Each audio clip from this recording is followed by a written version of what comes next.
Glória a Deus, convide o Rei da Glória para tomar o seu devido lugar entre nós nesse momento. Cantemos. Aleluia.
Desejamos, Rei da Glória, toma o teu lugar. Te convidamos, te desejamos, Rei da Glória, toma o teu lugar. Te convidamos, te desejamos, Rei, toma o teu lugar.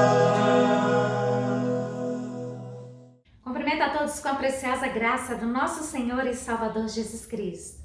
E glória a Deus, porque Ele nos concede iniciarmos mais uma semana na presença dEle. Eu não sei como você iniciou essa semana, mas uma coisa eu sei, o nosso Deus, Ele esteve contigo, Ele esteve comigo, Ele esteve cuidando dos nossos, amém? Isso é motivo de grande alegria. Eu gostaria de iniciar o culto de hoje, fazendo a leitura da antífona de número 25, que tem por título A Suprema Excelência da Caridade. A suprema excelência do amor. E estes versículos se encontram em 1 Coríntios, capítulo 13. Façamos juntos essa leitura. Ainda que eu fale a língua dos homens e dos anjos, se não tiver amor, serei como o bronze que soa ou como o símbolo que retine. Ainda que eu tenha o dom de profetizar e conheça todos os mistérios e toda a ciência, ainda que eu tenha tamanha fé ao ponto de transportar montes, se não tiver amor, nada serei. E ainda que distribua todos os meus bens entre os pobres, e ainda que entregue o meu corpo para ser queimado, se não tiver amor, nada disso aproveitará. O amor é paciente, é benigno. O amor não arde em ciúmes, não se ufana, não se ensoberbece, não se conduz inconvenientemente, não procura os seus interesses, não se exaspera, não se ressente do mal, não se alegra com a injustiça, mas regozija-se com a verdade. Tudo sofre, tudo crê, tudo espera, tudo suporta.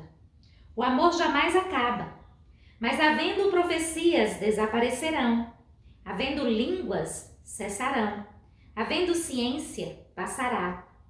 Porque em parte conhecemos e em parte profetizamos. Quando, porém, vier o que é perfeito, então o que é em parte será aniquilado. Quando eu era menino, falava como menino, sentia como menino, pensava como menino. Quando cheguei a ser homem, desisti das coisas próprias de menino. Porque agora vemos como em espelho, obscuramente. Então, veremos face a face. Agora conheço em parte, então conhecerei como também sou conhecido. Agora, pois, permanecem a fé, a esperança e o amor.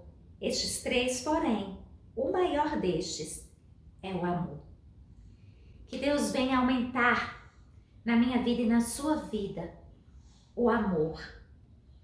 Que este culto, o Espírito Santo comece a tratar contigo. E a partir deste momento, você sinta a presença de Deus Pai Todo-Poderoso, Criador dos céus e da terra, através da pessoa do Espírito Santo, cuidando de ti, retirando toda a dor, trazendo alegria onde há tristeza e renovando as tuas forças quando você sentir-se desanimado. O nosso Deus é este Deus que nos surpreende com coisas que alegram o nosso coração e nos faz querer sempre mais e mais e mais dele. E é querendo sempre mais e mais dele que neste início de culto não poderíamos iniciá-lo diferente, que não seja pedindo perdão pelos nossos pecados. Sabemos que temos pecado e o pecado desagrada a Deus. E é com esta consciência, ao som do louvor dos nossos irmãos, que nós vamos nos colocar diante de Deus e pedir perdão pelos nossos pecados. Façamos isso. Eu sei que não há nenhuma provação maior do que eu possa suportar, mas estou cansado, Pai, preciso crer nas tuas promessas para continuar. Eu sei que me livraste das acusações, mas estou cansado de chorar. Espírito Santo, vem me renovar, só tua presença pra me alegrar. Os sonhos de Deus são maiores que os teus, tão grandes que não pode imaginar. Não desanime, filho, eu vim te consolar. Nas minhas promessas, volte a acreditar. Os sonhos de Deus são maiores que os teus, por isso vale a pena acreditar. O dia está chegando, eu vou te renovar. Na minha presença, tu vais prosperar. Eu sei que não há nenhuma provação maior do que eu possa suportar. Diga ao Senhor: mas estou cansado, Pai, preciso crer nas tuas promessas para continuar.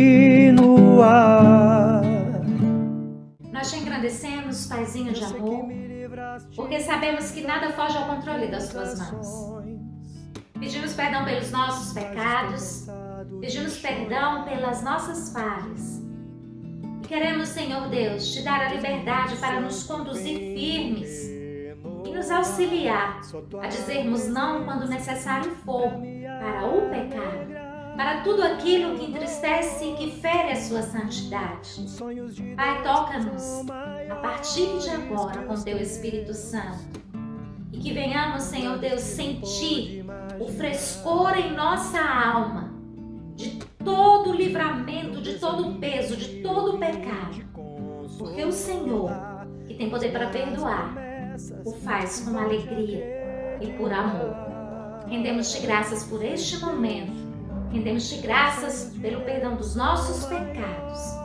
E assim, Senhor, vem receber a nossa adoração, vem receber a nossa gratidão neste culto, onde paramos com tudo e simplesmente nos colocamos na dependência de Ti. Em nome de Jesus oramos. Amém. Vamos louvar ao Senhor com o hino do nosso inário.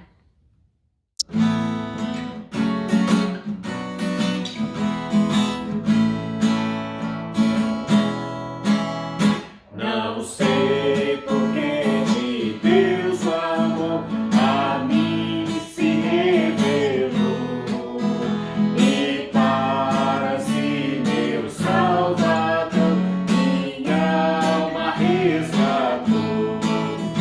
Mas eu sei que tenho crido e sei também que Ele é poderoso. Guardará, pois, o meu tesouro até o dia final. Não sei como é que enfim eu sou liberto aqui do mal e como Cristo me aceitou por graça divina. Mas eu sei que tenho crido e sei também que Ele é poderoso. Guardará, pois, o meu tesouro até o dia final. Não sei o que de mal ou bem é destinado a mim. Se maus ou áureos dias vêm até da vida ao fim. Mas eu sei que tenho crido e sei também que Ele é poderoso. Guardará, pois, o meu tesouro até o dia final. De quando vem Jesus, não sei se breve ou tarde vem. Não sei ao certo quando irei ao lar celeste além.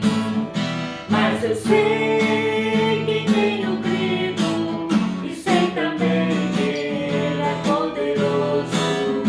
Guardará, pois, o meu tesouro até o dia final.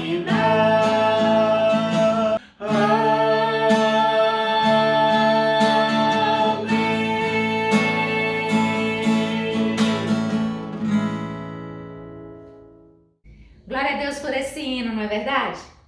Amo a letra deste hino 388 e espero que Deus tenha tocado e ministrado aí em você também, na sua casa, quando você também entoou este hino juntamente conosco. Quero agradecer mais uma vez a participação do reverendo Misael Lemos, o meu esposo, por estar conosco neste culto. Não somente no momento do hino do inário que entoamos, mas também ele irá trazer a reflexão desta noite. Eu não sei quantos irmãos sabem, mas no decorrer da semana passada, na sexta-feira, nós passamos um bom período no hospital. E aprove ao Senhor Ele estar conosco hoje, graças a Deus. Mesmo fazendo uso de uma sonda, mas está conosco. Isso é motivo de gratidão, motivo de alegria, porque nas mínimas coisas o Senhor tem cuidado. E é reconhecendo esse cuidado e sendo gratos ao Senhor que eu convido você que tem o seu dízimo, a sua oferta reservado, por amor a Deus, por amor à sua obra. Você que reconhece que tudo que você tem vem dele e nada é seu, tudo vem dele, você simplesmente é o administrador dos seus bens. Reconhecendo isso e sendo grato ao Senhor, está aqui na tela a nossa conta, a conta da Imetas, está também na tela o Pix e aquilo que for mais fácil para você realizar, entregando o seu dízimo ou ofertando com alegria a obra do Senhor, que Deus te abençoe. Amém? Vamos louvar ao Senhor com o ministério de louvor e nos momentos de adoração, nós possamos consagrar não somente os dízimos e as ofertas, mas também a nossa vida ao Senhor. Louvemos com o ministério de louvor.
E agora, como eu disse no início, vamos receber da parte de Deus a ministração da palavra.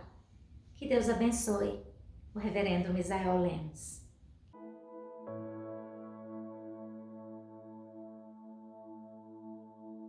O texto base da nossa mensagem de hoje encontra-se no Evangelho de Lucas, capítulo 23, versículo 34, que diz o seguinte: E dizia Jesus: Pai, perdoa-lhes, porque não sabem o que fazem. E repartindo as suas vestes, lançaram sortes. Nós conhecemos o contexto dessa afirmação de Jesus, dessa oração. Entre outras palavras que ele proferiu na cruz, essa é uma clássica também, e cada uma delas tem um destino, cada uma delas tem um ensinamento, cada uma delas tem uma produtividade na nossa fé. E quando Jesus expressa: Pai, perdoa-os porque não sabem o que fazem. Jesus não estava em cima de um barco confortavelmente, Jesus não estava em uma mesa com seus amigos, ele não estava numa montanha, ele não estava numa casa sendo cuidado por alguém, ele não estava num momento de tranquilidade, de conforto, pelo contrário. E Jesus, naquele contexto todo, expressa uma palavra que foi exatamente ao contrário do que os seus inimigos esperavam que ele fizesse. Além das próprias pessoas que levaram ele à cruz, também tinham os soldados que o feriram, inclusive depois repartiram suas vestes, como nós lemos no versículo.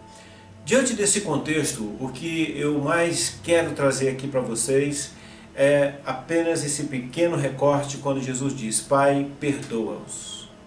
Pai, perdoa-os, porque não sabem o que fazem. Eu quero fazer 3 observações, 3 análises sobre o gerenciamento da situação que Jesus estava vivendo. Como ele gerenciou aquela problemática, como ele encarou aquela situação traumática, como ele reagiu diante de um quadro tão caótico no qual ele estava sendo a vítima. Diante de todo esse contexto, dessa introdução, eu gostaria que você deixasse bem separado na sua mente 3 expressões de Jesus dentro dessa frase que ele disse. Pai é uma expressão que o direcionava a Deus. Perdoa-os era uma frase que direcionava a sua própria vontade, o seu sentimento. Porque não sabe o que fazem, direcionado às pessoas. Naquele momento, Jesus conectava 3 grupos. Um era ele próprio, outro era Deus e outro eram as pessoas que lhe insultavam, que foram as razões pelas quais ele estava ali na cruz. É interessante como nessa frase Jesus consegue expressar algo que nos ensina poderosamente. Ele estava gerenciando aquele momento, trabalhando as situações, ele estava muito lúcido das coisas que estavam acontecendo, estava consciente e ele tinha uma maneira de reagir que nos ensina a como ser reacionários nos tempos difíceis. Nos momentos que nós passamos por crueldades, por conflitos, por problemas, ali estava Jesus, no alto de uma cruz, nos ensinando a grande e última lição. Ali era o seu púlpito. Ele estava no lugar mais alto, embora em sofrimento, embora sangrando, mas ele estava mais elevado. A mediocridade não atingiu Jesus no momento mais crítico da sua vida. A mediocridade dos outros, a ignorância dos outros, a perversidade das pessoas, a conveniência de Pilatos e de outros que o condenaram, também aquilo não afetou a estrutura espiritual de Jesus. É muito importante nós fazermos uma análise disso, porque a nossa fé é uma fé que tem a mesma fonte como a de Jesus. Então, se a tua fonte é Jesus Cristo, como a fonte de Jesus é Deus, então nós precisamos aprender de Jesus aquilo que ele aprendeu do Pai. Ele disse: as palavras que eu estou falando para vocês, eu aprendi com meu Pai. E Jesus estava mostrando agora como é que era gerenciar uma crise a partir daquilo que você recebeu de Deus. Como enfrentar? Em primeiro lugar, nós encontramos Jesus em um cenário completamente desfavorável a Ele. Fisicamente, humanamente, socialmente, legalmente, tudo era desfavorável ao Senhor. A dor que ele sentia era uma dor real, a humilhação era uma humilhação real, todo aquele cenário caótico era um cenário real. E Jesus estava bem ali, envolvido em toda aquela trama, mas ele tinha uma reação peculiar a quem confiava em Deus. E para os tempos difíceis que nós vivemos, nós precisamos olhar para Jesus e ver como que ele reagiu. E o importante é dizer que talvez em algum momento a gente pense o seguinte: mas espera aí, Jesus conseguiu passar por tudo aquilo porque ele era o Filho de Deus. Você tem que lembrar que naquele momento, naquele episódio, Jesus estava plenamente na condição humana. As dores, como eu falei, eram reais, o sofrimento era real, tudo era real. Então, nada muda daquilo que nós somos. Aliás, Jesus se tornou referência exatamente porque se tornou um mortal. O que ele tinha de diferente de nós e que depois ele nos nivelou a ele é a palavra, é o ensinamento. Porque ele disse que a nossa vitória é pela palavra de Deus. E ele se baseou nessa palavra. Desde o começo do ministério de Jesus, ele se baseou na palavra. Quando Satanás foi tentá-lo no deserto, ele usou a palavra. Tudo de Jesus foi baseado na palavra. E é a mesma palavra que você tem, a mesma palavra que eu tenho. Então, se Jesus venceu, e ele próprio disse: se eu venci, vocês também vencerão. Se eu fui perseguido, vocês também serão perseguidos. Assim como eu morri e ressuscitei, vocês também serão ressuscitados. Jesus nos igualou a ele. Ele se tornou o primogênito dos seus irmãos. Ele se tornou a referência para mim e para você. Então, eu quero nessa hora que você fique fortalecido, consolado, animado, esperançado em saber que Deus é a referência para você hoje, agora, seja qual for a situação que você estiver passando. Então vamos lá. Quando Jesus se refere ao Pai, apesar daquela situação difícil, ele não perdeu a direção espiritual. Ele não perdeu o rumo da fé. Ele não perdeu o caminho para o Pai. Isso é importante, porque em momentos difíceis que as pessoas passam, muitas vezes elas perdem o rumo. É de se ouvir, até com uma certa regularidade, as pessoas dizendo assim: eu estou passando por um problema tão grande que eu perdi o rumo. Jesus poderia perder o rumo? Claro que poderia, mas ele não perdeu.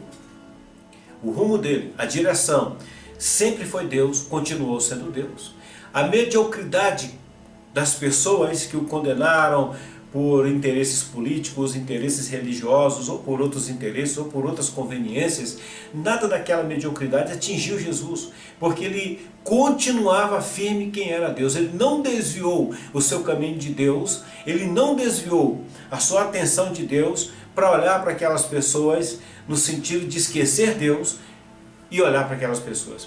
Ele conseguiu olhar para aquelas pessoas da maneira que deveria enxergá-las. Ele olhou para Deus da maneira que deveria enxergá-lo. Nada mudou. Os momentos que Jesus passou, em que ele operava maravilhas, poderosamente fazia sinais, as coisas extraordinárias aconteciam por meio dele, aquele mesmo Jesus era o Jesus da cruz, embora não estava fazendo os milagres visivelmente. Claro que ali na cruz Jesus fez o maior de todos os milagres, mas não era visível para as pessoas, elas não entendiam aquilo. O próprio Jesus disse: elas não sabem o que fazem. E eu quero destacar isso porque em algum momento da nossa vida nós queremos tirar o olhar de Deus e olhar para as pessoas que nos fazem mal. Tirar o olhar de Deus e olhar para os problemas que nos atingem. Desviar o olhar de Deus para poder cuidar daquilo que está trazendo ameaça e medo para nós. Para cada direção, Jesus sabia distinguir o seu valor, a sua importância e a sua necessidade.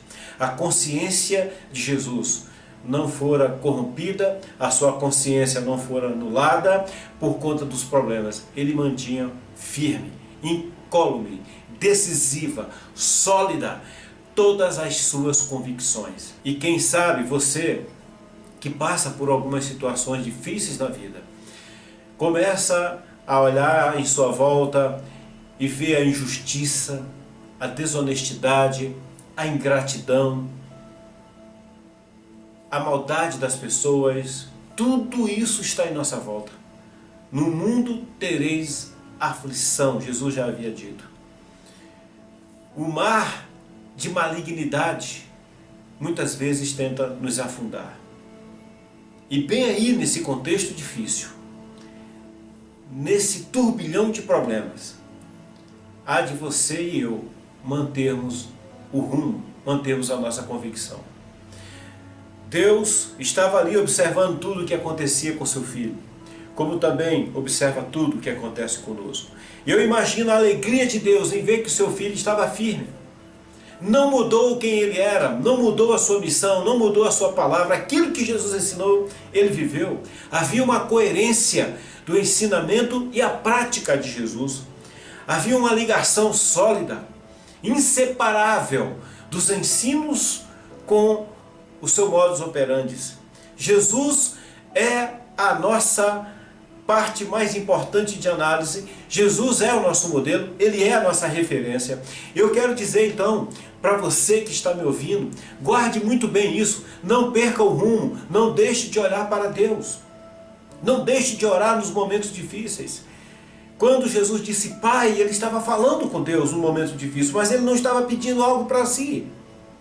Ele estava pedindo algo para as pessoas. Isso nos remete ao segundo ensinamento.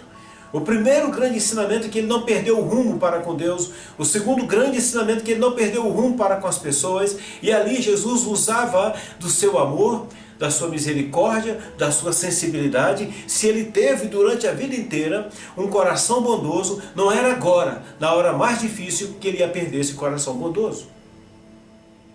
Se durante toda a sua trajetória ele falou do próximo, enxergar o próximo, ajudar o próximo, perdoar inclusive 70 vezes 7, como ele disse para Pedro, e tantos outros ensinamentos, quando Jesus, por exemplo, disse, se alguém te esbofetear numa face, vira o outro lado. Jesus estava agora com a sua oportunidade de provar tudo aquilo que ele tinha ensinado.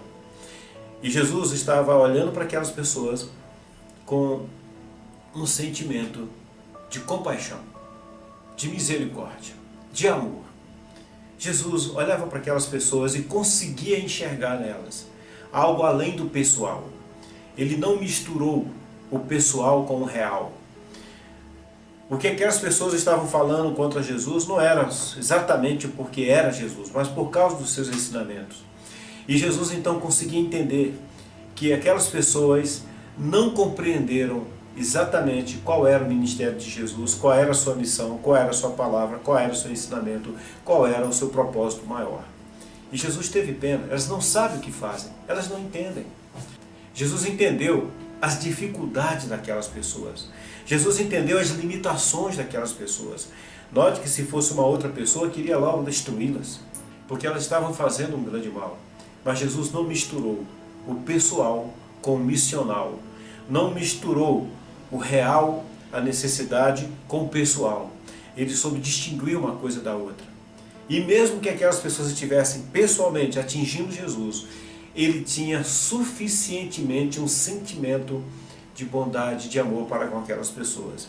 Esse sentimento precisa estar preservado em nós, para nós olharmos para as pessoas, olharmos na direção das pessoas, sem que isso corrompa os sentimentos de Cristo em nós. Quando nós olhamos em direção às pessoas e as vemos fazerem coisas que nós não agradamos, nós, além de ficarmos chateados, irados, precisamos ter um outro sentimento, que é um sentimento de compreensão, que aquelas pessoas estão com uma ignorância que estragam as suas vidas. Quando nós olhamos em direção às pessoas, nós não podemos ver apenas a maldade, mas o que gera aquela maldade, o que gera aquela reação, o que faz com que elas tenham um determinado comportamento. É importante nós olharmos para as pessoas, não apenas vendo os seus atos, mas procurando saber o porquê que elas têm aqueles atos. Pessoas que tiram sua vida têm uma razão de ser. Pessoas que estão inquietas têm uma razão de ser. Pessoas que não querem saber da igreja têm uma razão de ser. Pessoas que estão decepcionadas com a vida têm uma razão de ser. E Jesus conseguiu entender o porquê que aquelas pessoas estavam fazendo aquilo. Ele disse, não sabe o que fazem.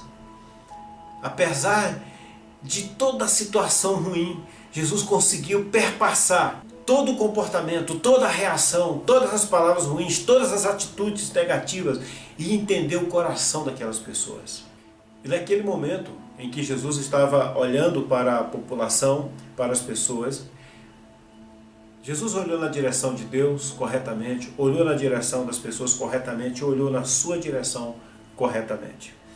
Porque ao poder olhar para as pessoas devidamente, ele teve que enxergar a si mesmo.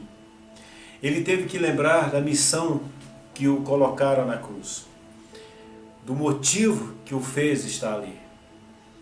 Se ele era uma pessoa para salvar as pessoas, se ele era alguém, como de fato era, como ele era a pessoa enviada por Deus para salvar o mundo, o que Jesus estava fazendo?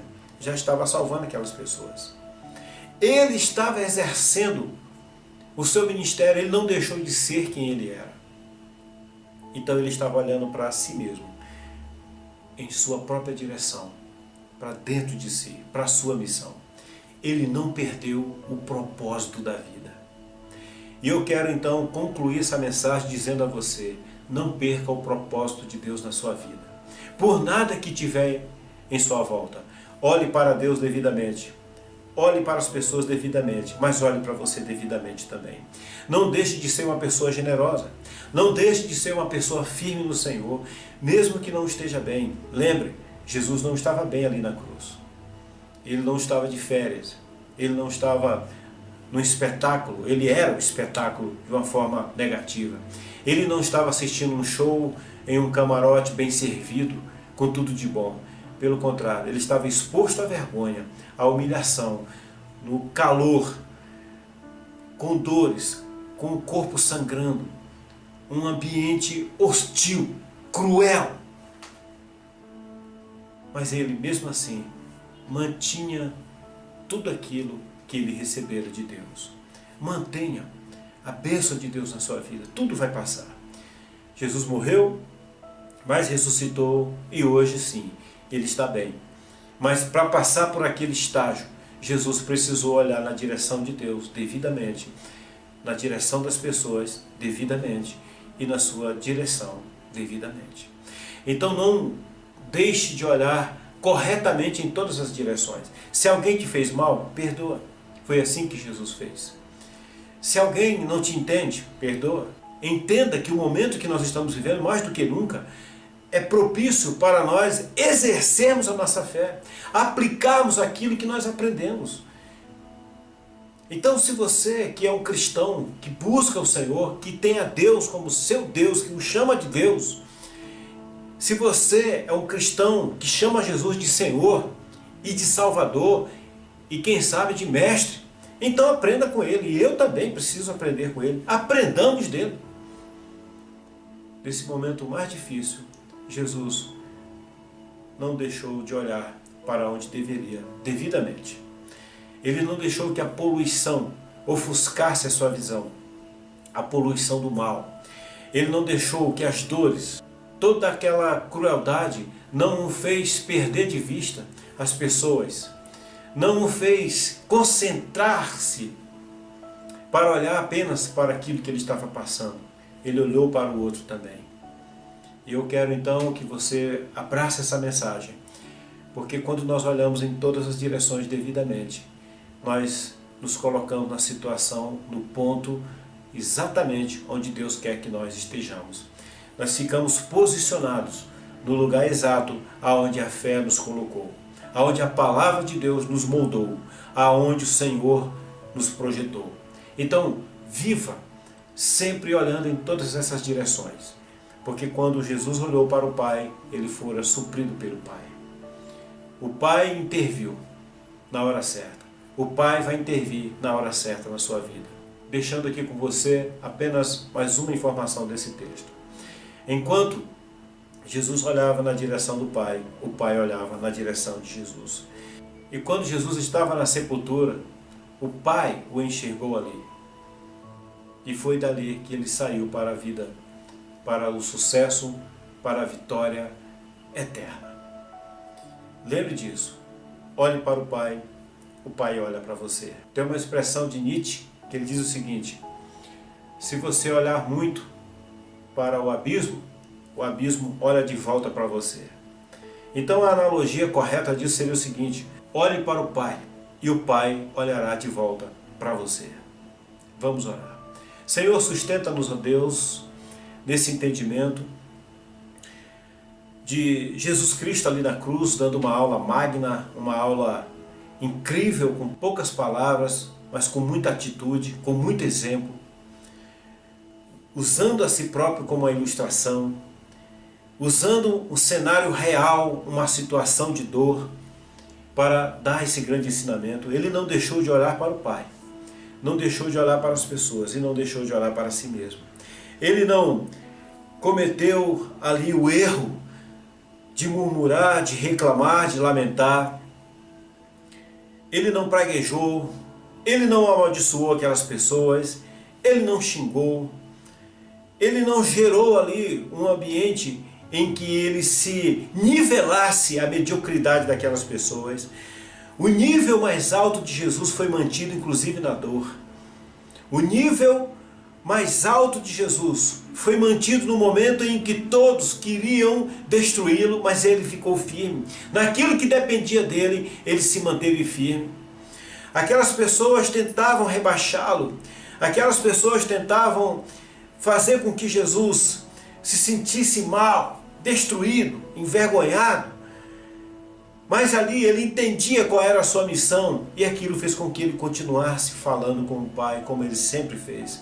Fez com que ele continuasse olhando para si, para a sua missão, de olhar para as pessoas, de salvar as pessoas, e ele estava intervindo. Estava ali fazendo aquela oração de intercessão para salvar os seus inimigos. Ele mantinha o seu propósito, o seu objetivo, a sua missão, quando olhava para si mesmo. E ao olhar para as pessoas, ele entendia exatamente o que se passava.